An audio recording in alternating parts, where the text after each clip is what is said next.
आदाब नाजरीन, आप देख रहे हैं लाइव वायर और मैं हूं आपके साथ रोज़िया काज़मी। नाजरीन, आज जो हमारे साथ मौजूद हैं यहाँ पे साईं बाबा निगाली साहब कॉन्स्टिट्यूंसी से नाजिया गनी डीडीसी मेंबर। सबसे पहले हम उनका अपने चैनल में खैर मकदम करते हैं। आए दिन हमें पुंछ की जो पॉलिटिक्स है उसमें कुछ ना कुछ नया देखने को मिलता है। हर दिन एक नया चेंज आता है उसमें। तो कुछ एक ऐसे सवाल हैं लोगों के जिस विषय में हम आज उनसे बात करेंगे। नाजिया जी, पुंछ की जो सियासत है, पुंछ की जो पॉलिटिक्स है वो आए दिन चेंज होती जा रही है, तो इस पे आप क्या कहेंगे? पॉलिटिक्स है, चेंज तो होगी, पॉलिटिशियन इसीलिए है। और रही बात कि यहाँ की सियासत अगर बदल रही है, ऐसा नहीं है। आज के जो लोग हैं, लोग बहुत अवेयर हो चुके हैं, जो सबसे बड़ी बात है। इसलिए बहुत से ऐसे पॉलिटिशियन हैं जिनको नए नए जो है प्रोपेगेंडा करने पड़ते हैं, हाईलाइट खुद को सुर्खियों में रखने के लिए। इसलिए लगता है कि हाँ, सियासत जो है वो बदल रही है। बदलता कुछ नहीं है, बात इतनी है कि अब आवाम जो है वो अवेयर हो चुकी है। पुंछ की डेवलपमेंट कहाँ है जिसका दिन ब दिन कचरा होता जा रहा है ग्राउंड पे जो है? नहीं, मैं इस बात से बिल्कुल डिसएग्री करती हूँ। कचरा नहीं हो रहा है। मैं हर कॉन्स्टिट्यूंसी की बात नहीं करूँगी। मेरी जो एनएसएसपी की कॉन्स्टिट्यूंसी है, वहाँ पे सबसे ज़्यादा डेवलपमेंट के काम हो रहे हैं, चाहे वो कैपेक्स बजट के थ्रू हो, चाहे वो टीएसपी के थ्रू हो, चाहे वो विलेज डेवलपमेंट प्लान के थ्रू हो, बीएडीपी के थ्रू हो, नाबार्ड के थ्रू हो। तो सबसे ज़्यादा अगर काम हो रहे हैं कॉन्स्टिट्यूंसी में, तो वो मेरी कॉन्स्टिट्यूंसी में हो रहे हैं। ये आप तक है, आपको काम करवाना कैसे है। तो इसलिए मुझे ये नहीं लगता। हाँ, बात ये है कि एक लीडर को बहुत विजनरी होना चाहिए। अगर मैं हमेशा कहती हूँ, अगर हमारे एक्स लेजिस्लेटर ऐसे विजन लेके आगे आए होते तो हम आज रोड की बात नहीं कर रहे होते, हम आज इलेक्ट्रिसिटी की बात नहीं कर रहे होते, वही बेसिक नेसेसिटीज़ की बात नहीं कर रहे होते। आज पुंछ का नक्शा बदला होता।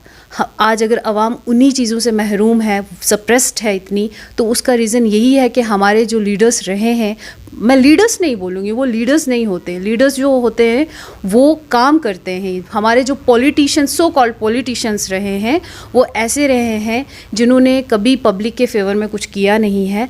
और यही एक रीज़न रहा है। आयरनी यही है कि कोई भी काम हुआ नहीं है। आज यहाँ पे बात होनी चाहिए थी, हॉस्पिटल्स की बात होनी चाहिए थी, स्कूल्स की बात होनी चाहिए थी, हमारा एजुकेशन सिस्टम, हमारा हेल्थ सिस्टम जो टोटली कोलैप्स्ड है उसके रिलेटेड बात होनी चाहिए थी। यहाँ पे रेलवेज़ की बात होनी चाहिए थी, यहाँ पे एयरपोर्ट्स की बात होनी चाहिए थी। अनफॉर्चुनेट पार्ट है, आज भी हम बिजली, पानी और रोड की बात कर रहे हैं। नाजिया जी, आपके जो डीडीसी और बीडीसी हैं वो हमेशा आपके अगेंस्ट हो जाते हैं और बोलते भी हैं। इसको आप किस तरह से देखती हैं? मैं इसको बहुत अच्छे तरीके से लेती हूँ। क्योंकि देखो, इंसान उसी के खिलाफ बात करता है जिसमें कुछ होता है और जो आप में लैक होता है। अगर वो हमारे अगेंस्ट होते हैं तो उनको ये पता है कि इनके साथ पब्लिक है, और जिसके साथ पब्लिक होती है, पब्लिक को पता है कि ग्राउंड पे काम कौन कर रहा है और कौन नहीं कर रहा है। अगर पब्लिक को ये चीज़ पता है, उनको वही डर्टी पॉलिटिक्स करनी है जो वो हमेशा करते आए हैं, लोगों को मिसगाइड करते आए हैं, कास्टिज़म के नाम पे, रिलीजन के नाम पे वो हमेशा वोट बटोरते हैं। आज के टाइम में अल्हम्दुलिल्लाह पब्लिक इतनी अवेयर हो चुकी है। और मैं आपकी इस प्लेटफॉर्म के थ्रू, इस मीडिया प्लेटफॉर्म के थ्रू मैं ये पब्लिक को बोलना चाहती हूँ कि नेक्स्ट टाइम जिसको भी रिप्रेजेंटेटिव बनाए, उसको डेवलपमेंट के नाम पे रिप्रेजेंटेटिव बनाए, ना कि कास्ट के नाम पे, ना कि रिलीजन के नाम पे। नाजिया जी, यहाँ पे वुमेन रिजर्वेशन की बात हम करते हैं, आप उसको किस तरह से देखती हैं? क्या ये जो वुमेन रिजर्वेशन है ये गलत है या सही है? बीइंग अ वुमेन रिप्रेजेंटेटिव, मैं इसका ये आंसर दूंगी कि हमारी वुमेन जो है वो एम्पावर नहीं है। आप बात कर रही हैं, अब 33% रिजर्वेशन आई है डिस्ट्रिक्ट डेवलपमेंट काउंसिल में। आप देख सकते हैं कि हर डिस्ट्रिक्ट से 5 रिप्रेजेंटेटिव बनी है, वो विमेन बनी है। बात आती है एक सिंपल से वार्ड से ले लीजिए, वहाँ पे भी वीमेन रिप्रेजेंटेटिव है। पंचायत ले लीजिए, वहाँ पे भी वीमेन रिप्रेजेंटेटिव है। आप ब्लॉक ले लीजिए, आप डिस्ट्रिक्ट ले लीजिए। अनफॉर्चुनेट पार्ट ये है, आयरनी ये है कि वो खुद सियासत नहीं चला रही हैं। किसी का भाई चला रहा है, किसी का हस्बैंड चला रहा है, किसी का फादर चला रहा है, किसी का फादर इन लॉ चला रहा है। मुझे बताओ वो एम्पावर कहाँ है? अगर वो एम्पावर हैं तो वो नेक टू नेक कम्पीट करें ना, वो आगे आए। वो मीडिया को फेस तक नहीं कर सकती हैं, वो आगे बढ़ के बात नहीं कर सकती हैं। तो मैं कैसे मानूं कि एक वुमेन एम्पावर हो चुकी है? जस्ट बिकॉज कि कोई एजुकेटेड है वो बात करती है, फिर उसके अगेंस्ट बातें होती हैं। आप ये क्यों नहीं देखते हो कि अगर एक एजुकेटेड आगे आई है तो हमें भी आगे बढ़ चढ़ के आगे आना चाहिए, क्योंकि एक औरत जो होती है वो किसी से कम नहीं होती है, वो घर चलाती है। एक औरत पूरी की पूरा अपना बोलते कौम पूरी को पढ़ाती है। उस औरत को अगर रिप्रेजेंटेटिव बनाया है, उसको वो पास तो दो। नाज़िया जी, जो फील्ड में देखा जाता है या सुना जाता है, वहाँ पे एक कंट्रोवर्सी चलती है कि वुमेंस को रिजर्वेशन भी चाहिए और मर्दों के बराबर के हक भी चाहिए।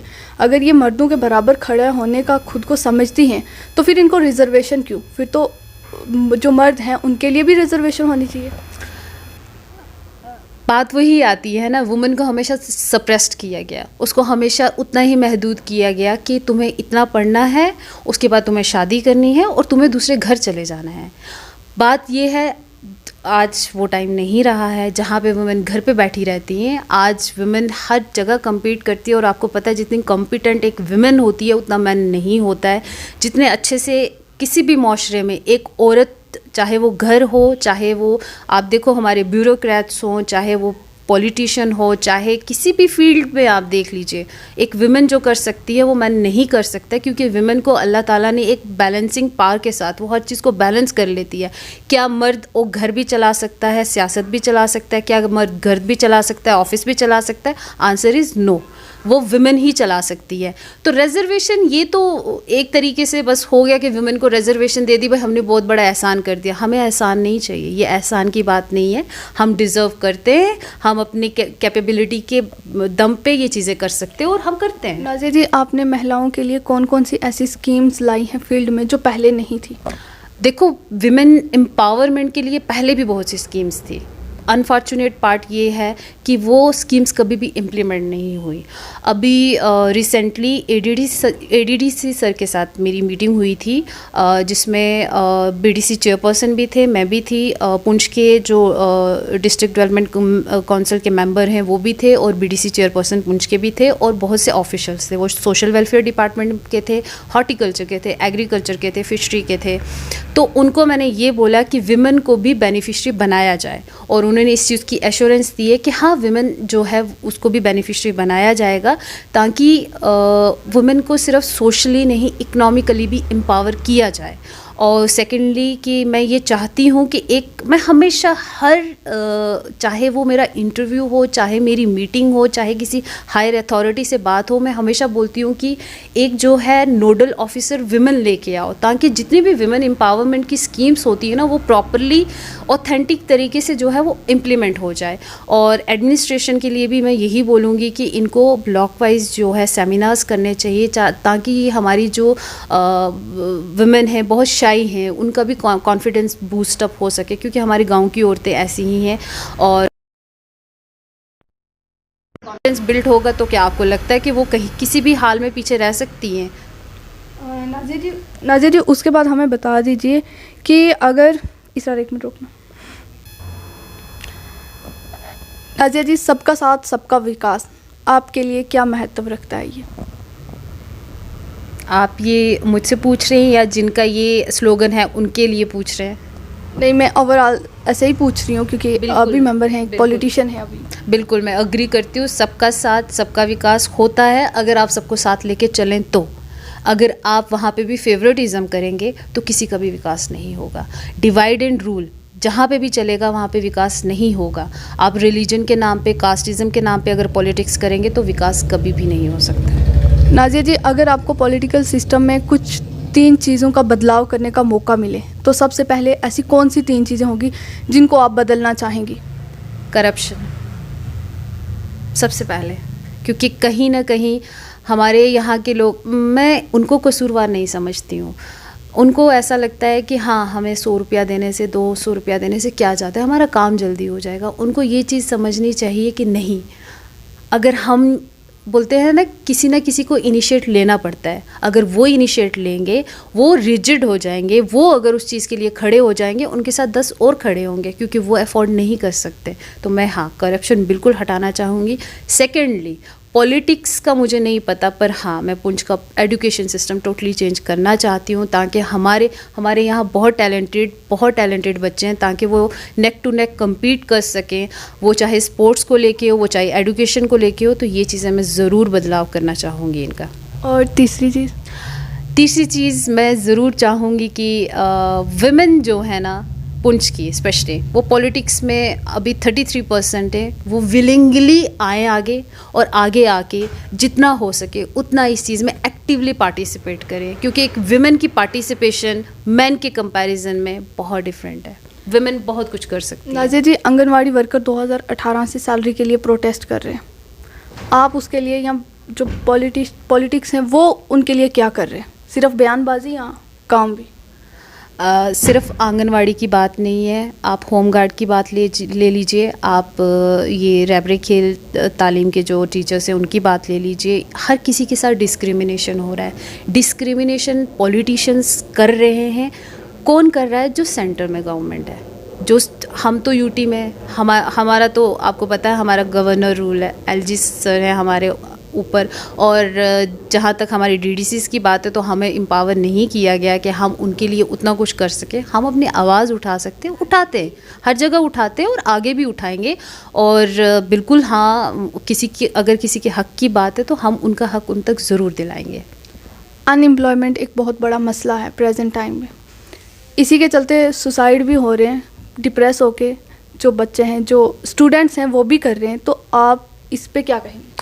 बिल्कुल, अनएम्प्लॉयमेंट का डिप्रेशन, ड्रग्स की तरफ चले जाना, बहुत से ऐसे मतलब मैं बोलूँगी कि अनफॉर्चुनेट पार्ट है कि हमारे बहुत से ऐसे यूथ हैं जिन्होंने अपनी जान दे दी, सुसाइड कर लिया, क्योंकि अनएम्प्लॉयड हैं, ड्रग्स की तरफ चले जाते हैं, पैसे नहीं हैं, चोरी कर लेते हैं, 100 चीज़ें कर लेते हैं। एम्प्लॉयमेंट बहुत से तरीके से चल सकती है, जैसे अभी मिशन यूथ चल रहा है, उसके थ्रू आप उन्होंने पोर्टल बनाया है। आपको अवेयरनेस चाहिए, आप मेरे पास आए, आपको गाइडलाइन चाहिए, आप मेरे पास आए। मैंने स्पेशली ग्रुप बनाया है इसलिए कि जितने भी मैंने विमेन का अलग से बनाया, मैन का अलग से बनाया, कि आए आप मेरे पास, जितने भी उनके नई नई स्कीम्स निकलती हैं, क्योंकि उन्होंने हर एक चीज़, चाहे वो प्राइवेट सेक्टर में हो, गवर्नमेंट सेक्टर में, उन्होंने कुछ नहीं किया। वो बोलते हैं आपके पास अगर कोई आइडिया है हमारे पास आओ, हम एग्जीक्यूट करेंगे।